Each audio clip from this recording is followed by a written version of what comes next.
পয়গম্বর ইব্রাহিম আলাইহিস সালাতু ওয়াস সালাম সারাটা জীবন ভর নিঃসন্তান অবস্থায় কাটিয়েছে, কোনো সন্তান হয় না।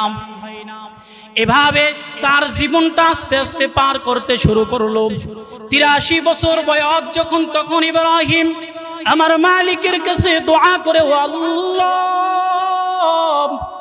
৮৩ বছর বয়স হয়ে গেছে, আল্লাহ একটা সন্তানের মুখ দেখতে পারি নাই। ও আমার রব, আপনি আমাকে একটা সন্তানের মালিক বানায়া দেন। ইব্রাহিম পয়গম্বর মালিকের কাছে এই দোয়া করে আর বলে, রব্বি হাবলি মিনাস সলিহিন, রব্বি হাবলি মিনাস সলিহিন। ও আল্লাহ, আপনি আমাকে একটা নেককার সন্তানের মালিক বানাইয়া দেন। ইব্রাহিম পয়গম্বর বৃদ্ধ বয়সে আমার মালিকের কাছে দোয়া করে, রব আপনি আমাকে একটা সন্তানের মালিক বানাইয়া দেন, রব আপনি আমাকে একটা সন্তানের মালিক বানাইয়া দেন। এই দোয়া যখন ইব্রাহিম পয়গম্বর আমার আল্লাহর কাছে করে, আল্লাহ তাআলা ইব্রাহিম পয়গম্বরের দোয়াকে কবুল করে। ইব্রাহিম আলাইহিস সালাতু ওয়াস সালামের মুনাজাত আমার রব কবুল করে ইব্রাহিম পয়গম্বরকে সুসংবাদ জানায়া দেয়, ও ইব্রাহিম, তুমি আমার থেকে সুসংবাদ নিয়ে নাও, তুমি আমার থেকে সুসংবাদ নিয়ে নাও। আল্লাহ তাআলা সুসংবাদ জানায় ইব্রাহিম পয়গম্বরকে, বলে ফাবাশশারনাহু বিগুলামিন হালিম। ও ইব্রাহিম, আমি তোমাকে একটা নেককার সন্তানের সুসংবাদ দেয়া দিলাম, আমি তোমাকে একটা বিনয়ী সন্তানের সুসংবাদ দেয়া দিলাম, আমি তোমাকে আমার পক্ষ থেকে একটা সৎ সন্তানের সুসংবাদ তোমাকে দিলাম। সুবহানাল্লাহ। ইব্রাহিম আলাইহিস সালাতু ওয়াস সালাম রবের কাছে দোয়া করলে ৮৩ বছর বয়সে আমার রব একটা সন্তানের সুসংবাদ ইব্রাহিমকে দেয়। এই এলাকার মুসলমান, এর মাধ্যমে বোঝা যায় সন্তান দেওয়ার মালিক একজন, তিনি আমার আল্লাহ। দুনিয়ার কোনো মাজার, দুনিয়ার কোনো বাজার, দুনিয়ার কোনো পীর, দুনিয়ার কোনো ক্ষমতাশালী ব্যক্তি, সে দুনিয়ার যত বড়ই ক্ষমতাশালী ব্যক্তি হোক, সে দুনিয়ার যত বড়ই আল্লাহওয়ালা ব্যক্তি হোক, সে দুনিয়ার যত বড় নবী হোক, সে দুনিয়ার যত বড় ওলি হোক, কেউ সন্তান দিতে পারবে না, কেউ একটা সন্তানের মালিক বানাইতে পারবে না। সন্তান দেওয়ার মালিক একজন, তিনি আমার আল্লাহ। কিন্তু আমাদের যাদের সন্তান হয় না, আমরা কেউ মাজারের দিকে দৌড়াই, পীরের দরবারে দৌড়াই, বাবার কাছে গিয়া বলি, বাবা বিবাহ করেছি 10 বছর 20 বছর অতিবাহিত হয়, কিন্তু এখনো পর্যন্ত আমি একটা সন্তানের মুখ দেখতে পারি না। বাবাই বলে, ঠিক আছে, আমার কাছে আসছো, আমি ব্যবস্থা করে দিতেছি, আমার কাছে আসছো, আর কোনো টেনশন নাই, স্ত্রীকে রাখিয়া তুমি বাহিরে চলে যাও। বাবাই এমন ঔষধ দিয়া দেয়, এমন ঔষধ বাবা তাকে দেয়া দেয়, কিছুদিন পর তার গর্ভের মধ্যে সন্তান আছে, আর সে ওই ভণ্ড পীরকে, ভণ্ড বাবাকে, সে ভণ্ড বাবার পূজায় সে করতে শুরু করে দেয়। তার ধারণা ওই ভণ্ডই তাকে সন্তান দিয়েছে, কিন্তু সন্তান দেওয়ার মালিক একজন, তিনি আমার আল্লাহ। আল্লাহ ব্যতীত আর কেউ সন্তান দেওয়ার অধিকার ক্ষমতা রাখে না। এই জিনিসটা আপনার মাথায় রাখতে হবে। বিয়ে করেছেন 10 বছর, সমস্যা নাই, 20 বছর, সমস্যা নাই, সন্তান তো একজন দেবে, তিনি আমার আল্লাহ। তবে হ্যাঁ, কিছু রোগ থাকে, এগুলো চিকিৎসা নিলে ভালো হওয়া যায়, কিন্তু ইয়াকিন রাখতে হবে, বিশ্বাস রাখতে হবে, সন্তান একজন দিতে পারেন, তিনি আমার আল্লাহ, আর কেউ দুনিয়ার সন্তান দিতে পারে না। ইব্রাহিম আলাইহিস সালাতু ওয়াস সালামকে আমার রব ৮৩ বছর বয়সে সন্তানের মালিক বানিয়েছে। ৮৩ বছর বয়সে ইব্রাহিম পয়গম্বরকে এই সুসংবাদ দেওয়ার পর ইব্রাহিম খুশি হয়ে গেল। এইদিকে মা হাজেরা, তিনি তো অনেকটা চিন্তিত অবস্থায় ছিলেন, তিনি নিজেকে বন্দা দাবি করা শুরু করে দিলেন, যে আমি মনে হয় বন্দাই হয়ে গেলাম, আমার মনে হয় আর কোনো সন্তান হবে না, আমার গর্ভ থেকে মনে হয় আর কোনো সন্তান হবে না। এই চিন্তা যখন হাজেরা করতেছিল, এই চিন্তা অবস্থায় ইব্রাহিম পয়গম্বর আল্লাহর কাছে দোয়া করে, আর আল্লাহ পয়গম্বর ইব্রাহিমের মুনাজাত আমার রব কবুল করে নিয়েছেন। কবুল করার পর আমার রব ৮৩ বছর বয়সে যখন তাদের ঘর গর্ভে সন্তান দিয়া দিল। 83 বছর বয়সে যখন ইব্রাহিম পয়গম্বর একটা সন্তানের মালিক হয়, আনন্দিত হয়ে ইব্রাহিম আলাইহিস সালাতু ওয়াস সালাম সন্তান দুনিয়াতে আসার পর সন্তানের নাম রাখলো ইসমাইল। ইসমাইল সন্তানের নাম রাখার পর এভাবে যখন আস্তে আস্তে সামনের দিকে আগায়, ঘটনা অনেক লম্বা, সংক্ষেপে বলার চেষ্টা করছি, দিলের কান লাগাইয়া শোনার চেষ্টা করো। ইব্রাহিম পয়গম্বর সন্তানের নাম রাখলেন ইসমাইল। ইসমাইল রাখার পর আস্তে আস্তে দিন যায়, আস্তে আস্তে দিন যায়। যখন সন্তানটা প্রাপ্ত বয়স্ক হলো, প্রাপ্ত বয়স্কে উপনীত হয়েছে, তখন রব আমার ইব্রাহিমকে এত বড় পরীক্ষার সম্মুখীন করেছে, চিন্তাও করা যায় না। এবার রব্বুল আলামিন ইব্রাহিম আলাইহিস সালাতু ওয়াস সালামকে রাতের বেলায় স্বপ্নে দেখায়, ও পয়গম্বর ইব্রাহিম, আপনি আপনার সবচাইতে প্রিয় জিনিসটা আমি রবের রাস্তায় কুরবানি করে দেন। রাতের বেলায় পয়গম্বর ইব্রাহিম স্বপ্নে দেখে, দিনের বেলায় কি কি ভাবতে থাকে, আয় হায় আমার কাছে সবচাইতে প্রিয় বস্তু কি, এই কথা চিন্তা করে আর ইব্রাহিম পয়গম্বর 100 উট রবের রাস্তায় কুরবানি করে দেয়। এইভাবে একদিন, 2 দিন, 3 দিন স্বপ্নে দেখায়, কিন্তু স্বপ্ন তো বন্ধ হয় না।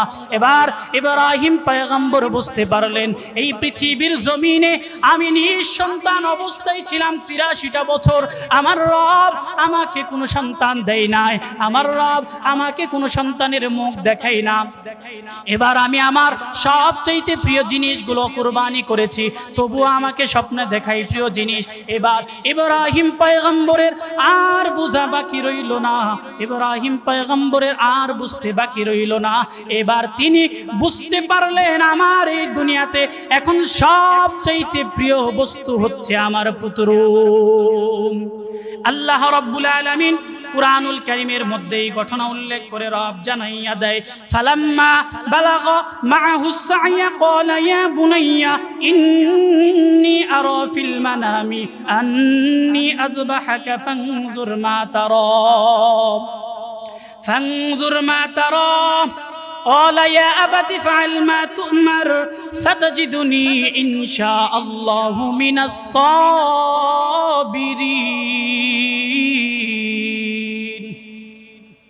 আল্লাহ রাব্বুল আলামিন ইব্রাহিম পয়গম্বরকে জানাইয়া দেয়, ও ইব্রাহিম, তোমার যেই সন্তান আমি আল্লাহ তোমাকে দিলাম, তোমাকে 83 বছর বয়সে যেই সন্তানের মালিক বানিয়েছি, সন্তানটা যখন হাঁটা চড়ার মতো বয়স হলো, সাথে নিয়ে যাওয়ার মতো বয়স হয়, তখন আল্লাহ ইব্রাহিম পয়গম্বরকে স্বপ্নে দেখায়, ও পয়গম্বর, আপনি আপনার সন্তানকে আমার রাস্তায় কুরবানি করে দেন। এবার ইব্রাহিম পয়গম্বর এই স্বপ্নে দেখার পর সন্তান ইসমাইলকে গিয়ে বলে, ও পুত্র, আমি তো আমাকে আল্লাহ আদেশ করেছে, আমি স্বপ্নে দেখতেছিলাম আমি তোমাকে আল্লাহর রাস্তায় কুরবানি করছি, জবে করতেছি। এবার ইব্রাহিম আলাইহিস সালাতু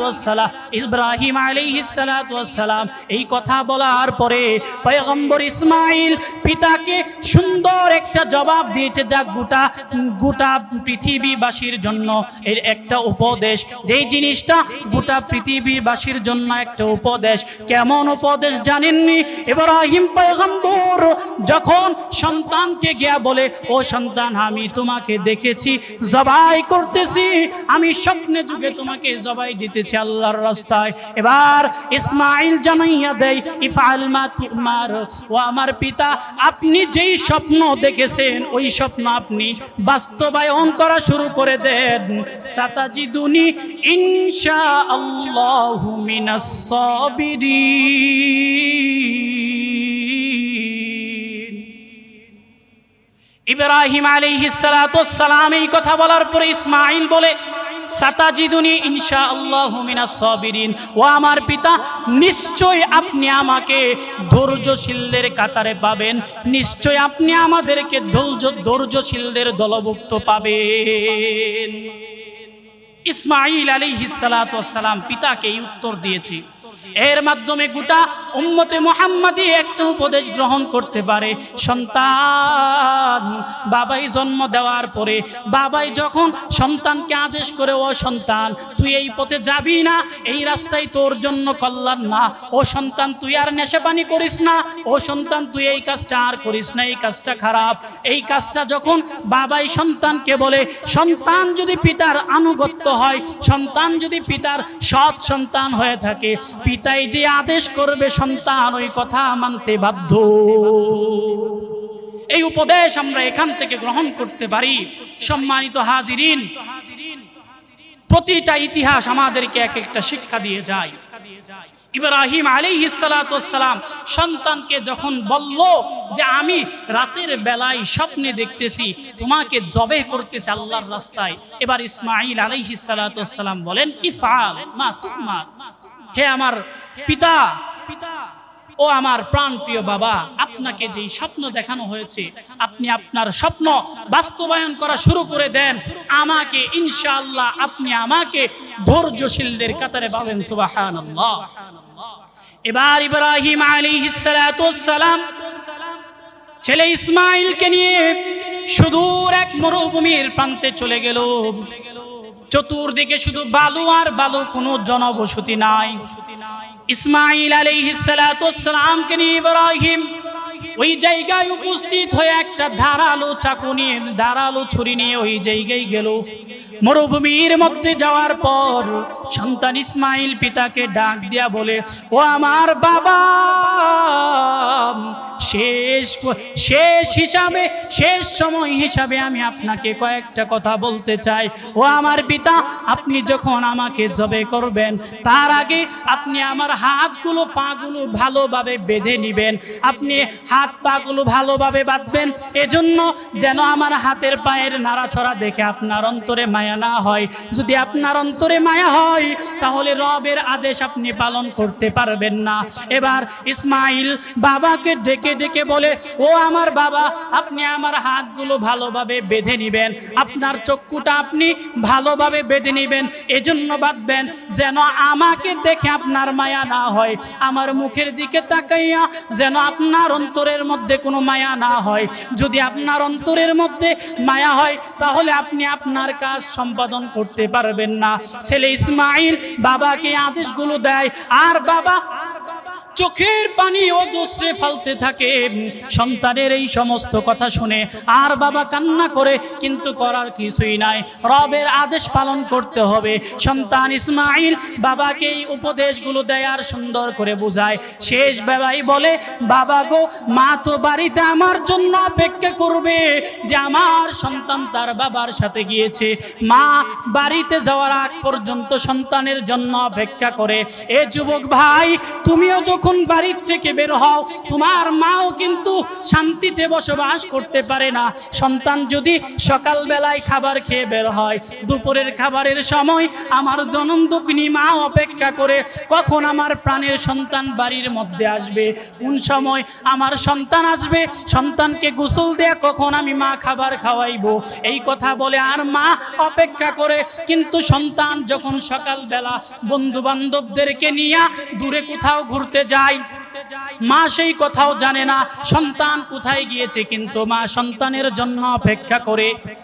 এক পর্যায়ে আস্তে আস্তে বিকাল হয়ে যায়, সন্ধ্যা ঘনিয়ে আসে, কিন্তু সন্তান এখনো বাড়িতে ফিরে আসে না। মা সন্তানের জন্য চিন্তা করে, আর পেরেশানি অবস্থায় মায়ের পেটেও খাবার নাই, মাও দুপুরবেলা খাই না, সন্তানের অপেক্ষা করে। বাবাই যখন সন্ধ্যাবেলা বাড়িতে ফিরে আসে, ওই সন্তানকে মা ডাক দিয়া বলে, ওরে সন্তান, তোর জন্য আমি মা এতক্ষণ যাবত অপেক্ষা করতেছি। বলে বাবা আসার সাথে সাথে বলে, আমার সন্তান সকালবেলা বাড়ির থেকে খাবার খেয়া বাইরে গেল, কিন্তু এখনো পর্যন্ত সন্তান বাড়িতে ফিরে আসে না। বাবাই বলে, কি বলেন, সন্তান এখনো পর্যন্ত বাড়িতে ফিরে আসে নাই, কি বলো? এবার বাবাও পেরেশান, কোথায় গেল। কিছুক্ষণ চিন্তা করার পর হঠাৎ করে সন্তানের ফোন থেকে মায়ের ফোনের মধ্যে একটা কল আসে। মা আনন্দিত অবস্থায় সন্তানের কলটা কানের মধ্যে লাগাইয়া বলে, রে সন্তান, ওই যে সকালবেলা বাড়ির থেকে বের হইলা, এখনো পর্যন্ত তুমি বাড়িতে ফিরে আসো নাই। তোমার জন্য আমি দুপুরের খাবার নিয়ে অপেক্ষা করি, কিন্তু তোমাকে আমি এখনো পর্যন্ত পাইলাম না। কোথায় আছো, কেমন আছো, আমাকে একটু জানাইয়া দাও। এবার যেই ফোন করলো, অপর পাশ থেকে মায়ের কানের মধ্যে আওয়াজ হয়, কে আপনি? আমি জানি না, আপনার আশেপাশে যদি কেউ থাকে ফোনটা দেন। বাবাই ফোনটা নেয়, নেওয়ার পরে ফোনের ওই পার থেকে কে জানি বলে, আর দেরি নাই, আর দেরি করিয়েন না, তাড়াতাড়ি একটা গাড়ি নিয়ে উপস্থিত হন। আপনার সন্তান ওই দিকে যাওয়ার সময়, পার্কে যাওয়ার সময়, ঘুরতে যাওয়ার সময়, বন্ধু বান্ধবের সাথে যাওয়ার সময় ওই জায়গাতে দুর্ঘটনাবশত গাড়ির সাথে ধাক্কা খেয়ে তাদের গাড়িটার অ্যাক্সিডেন্ট হয়। অ্যাক্সিডেন্ট হওয়ার সাথে সাথে দুইটা বন্ধু হাসপাতালে, আর আপনার সন্তানটাকে আর বাঁচানো গেল না। আপনার সন্তান জাগায় আমার রবের ডাকে সাড়া দিয়ে ইহকালে চলে গেল, পরকালে চলে যায়। এই কথা শোনার পরে বাবাই হাউমাউ করে কান্না করে দেয়। মা জিজ্ঞেস করে, কি হয়েছে, কি হয়েছে, আমার সন্তান কোথায়? এই কথা যখন বলে, বাবাই কান্না করে আর বলে, আর সময় নাই, তাড়াতাড়ি দৌড়াও সন্তানের লাশটা আনার জন্য। এই কথা শোনার পরে মা অজ্ঞান হয়ে যায়। ও সন্তান, কোন মা বাবাকে তুমি কষ্ট দিতেছো? কাদেরকে আজকে তুমি কষ্ট দাও? যেই মা তোমাকে 10 মাস 10 দিন গর্ভে রেখেছে, তুমি সন্তান তাদের কাছে কতটা গুরুত্বপূর্ণ, ততদিন পর্যন্ত তোমাকে বোঝানো সম্ভব না, যতদিন না তুমি সন্তানের বাবা হইবা। প্রতিটা সন্তান তার, প্রতিটা বাবা মা তার সন্তানের প্রতি মায়াশীল। এবার ইসমাইল আলাইহিস সালাতু ওয়াস সালাম বাবাকে বলে, বাবা, আমার মাকে সান্ত্বনা দেওয়ার জন্য, মাই তো জানে আমরা একসাথে আসছি, মাকে সান্ত্বনা দেওয়ার জন্য আমার পরনের কাপড়গুলোতে রক্ত মিশাইয়া একটু ছিঁড়ে মার কাছে নিয়ে দিয়া দিবেন। রক্ত মিশানো কাপড় মাকে দিয়া বলবেন, এই যে আমার সন্তানকে জঙ্গলার বাঘে হিংস্র প্রাণীরা খেয়ে ফেলেছে, এই পোশাকটা নিয়া আমার মাকে সান্ত্বনা দিবেন। ইব্রাহিম পয়গম্বর সন্তানের কথাগুলো শোনার পরে সঠিকভাবে সন্তানকে বাধাই করে, এবার ইব্রাহিম পয়গম্বর আমার রবের খুশির জন্য সন্তানের গলায় বিসমিল্লাহি আল্লাহু আকবার বলে সন্তানের গলায় ছুরি চালাইয়া দেয়। এইদিকে আসমানের ফেরেশতারা আমার রবের কাছে তাসবিহ তাহলিল পড়ে আর চিৎকার করে বলে, ও আমার মালিক, ও আমার দয়াময় আল্লাহ, ও আমাদের প্রভু, হায় আল্লাহ, ওই বৃদ্ধ লোকটার হাত থেকে আপনি এই ছোট্ট যুবকটাকে রক্ষা করেন। ফেরেশতারা আল্লাহর কাছে দোয়া করে, আল্লাহ তাআলা ফেরেশতাদের দোয়া কবুল করে। এবার আমার রব জিবরাইল আলাইহিস সালাতু ওয়াস সালামকে বলে, ও জিবরাইল, জান্নাত থেকে একটা দুম্বা নিয়া ইব্রাহিমের ছুরির নিচে ধরিয়া দাও, ইব্রাহিমের ছুরির নিচে এই দুম্বাটা লাগাইয়া দাও। দুম্বার গলা কাটবে, আমার ইসমাইলের আমি কিছু হতে দিব না। আমার রবের আদেশ পাওয়ার সাথে সাথে ফেরেশতা একটা পশু নিয়ে আসলো, দুম্বা আনিয়া ইব্রাহিমের ছুরির নিচে দেয়া দেয়। দুম্বা কুরবানি হয়, কিন্তু ইসমাইলের গায়ে ছুরির আঘাত পড়ে না। এবার চক্ষু খোলার পর ইব্রাহিম আলাইহিস সালাতু ওয়াস সালাম দেখে একটা পশু কুরবানি হয়েছে, তার সন্তান কুরবানি হয় না।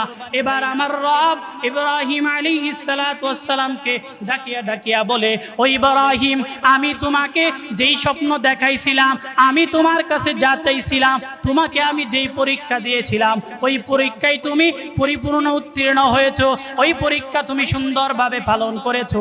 এই পরীক্ষায় তুমি পরীক্ষা দেওয়ার জন্য কোনো তাল বাহানা করো নাই, কোনো কিছুই করো নাই।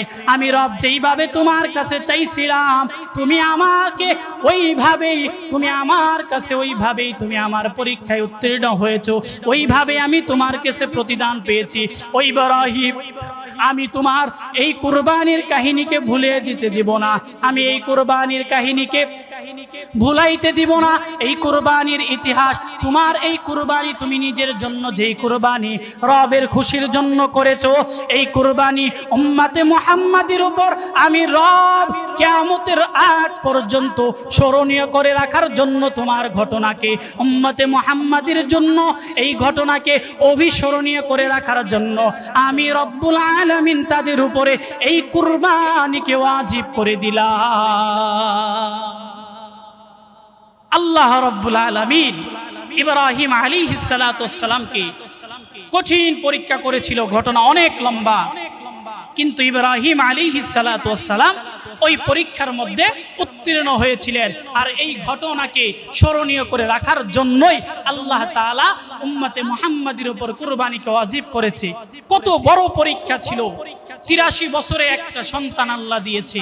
আর ওই সন্তানটা যখন হাঁটতে চলতে পারে, কিতাবের মধ্যে পাওয়া যায় যখন তার বয়স 13 বছর হয়েছে, কোথাও কোথাও লেখা যখন সে সাবালক হয়েছে, ওই সময় আল্লাহ ইব্রাহিম আলাইহিস সালাতু ওয়াস সালামকে বলে, তোমার প্রাণ প্রিয় সন্তানকে আমার রাস্তায় কুরবানি করে দাও। কিন্তু পয়গম্বর এতটা সত্ত্বেও একটা সন্তান এত বছর পর আল্লাহ দিল, আবার কুরবানি দেওয়ার কথা বলে, যদি আমাদেরকে বলতো আমাদের ঈমানি হালত কেমন হইতো, একটু যাচাই করে আমাদের ঈমানের অবস্থা কেমন হইতো। স্বপ্নে দেখেছে, সে তো চাইতো, সে পারতো একটু যাচাই বাছাই করা, কিন্তু না, রব স্বপ্নে দেখাইছে, এক বাক্যে সে মেনে গ্রহণ করে সে এই কাজটা করে রবকে যেইভাবে খুশি করতে হয় সেইভাবে খুশি করে দিল। কিন্তু আপনি আমি স্বপ্নে দেখলে ব্যাখ্যা চাই, কত কি চাই। আর আপনারা আমারে তো শয়তান স্বপ্নে দেখায়, কিন্তু পয়গম্বরদের স্বপ্ন 100% সত্য, এখানে মিথ্যার কোনো অবকাশ নাই। সম্মানিত মুসল্লিয়ানে কারাম, এই ছিল আমাদের কুরবানির সংক্ষিপ্ত ইতিহাস। কিন্তু এই যে সামনে কয়েকদিন পরেই আসতেছে জিলহজ মাস, এই জিলহজ মাসে আমাদের বিশেষ কিছু আমল আছে, সংক্ষেপে বলবো, তারপরে এই কথা শেষ করে দেব। আল্লাহ তাআলা কুরআনুল কারীমের মধ্যেও এই কথা উল্লেখ করেছেন। জিলহজের প্রথম 10 দিনের কথা আল্লাহ তাআলা কুরআনের মধ্যেও বলেছেন।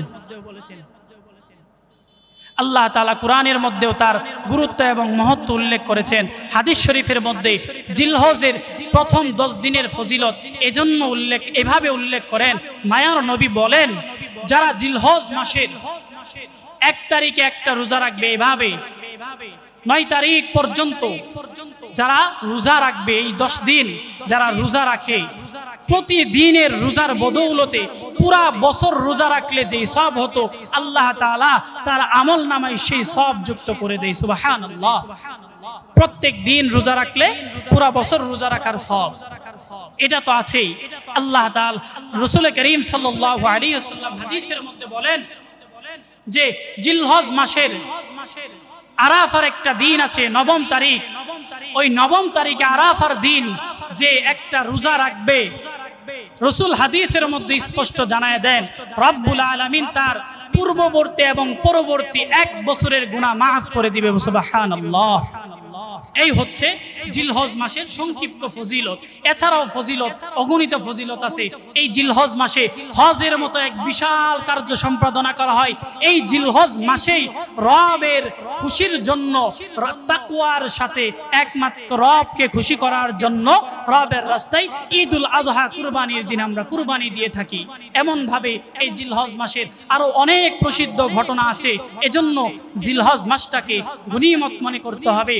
বিশেষ করে শুরুর 10 দিন খুব গুরুত্ব দিতে হবে। বেশি বেশি কুরআনুল কারীমের তেলাওয়াত, জিকির, আজকার এবং কিয়ামুল লাইল বেশি বেশি পড়তে হবে, রাত্রি জাগরণ করতে হবে। আল্লাহ রাব্বুল আলামিন আমাদের সবাইকে কুরবানির সঠিক ইতিহাসের উপর এবং জিলহজ মাসের যে ফজিলত বর্ণনা করা হলো এর উপরে সুন্দরভাবে আমল করার তৌফিক দান করুন। সকলে বলি আমিন। ওয়া আখিরি দাওয়ানা আনিল হামদুলিল্লাহি রাব্বিল আলামিন। আসসালামু আলাইকুম ওয়া রাহমাতুল্লাহ।